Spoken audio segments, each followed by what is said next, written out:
Драги гледачи, добре ни дојдовте во новата епизода од серијалот Луѓето на Преспа. Јас сум Росана од телевизија Ресенко, а денес сме на гости на бисерот на Преспанското езеро, пансионот Преспав.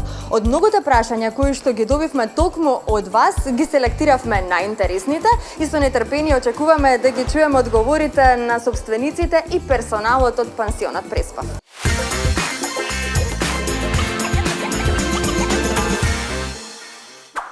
Како е да се биде виш инспектор во Преспав? Ќе злата, ковче да плюкнете ти кажа. Тешко, многу тешко. Јас сум инспектор од Долнодупени, да ме простиш до Горно Коњско, саде мито е корупција на сите страни. Ја да не бе, ништо нема да имаш, ама како викат, кој немат во главата, ќе имат во джепот. Колку казни му имате напишано на Преспав, а колку простено? Види како ме прашиш, ја казни има напишано ти златно толку леп немаш јадено, ама јас си пиша како да ти казав, тефтер све. Што е најдобро да се понуди како мито? Париња, без разлика на валута.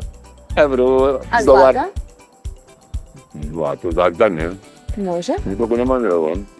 Кој од Преспав нуди најмногу мито за да се спаси од казна? Тите, кој ти напикав ќош сите одма за ке се пашта так. Ви благодарам многу за разговорот. Нема проблем за тебе во секое време, мачи. Пријатно.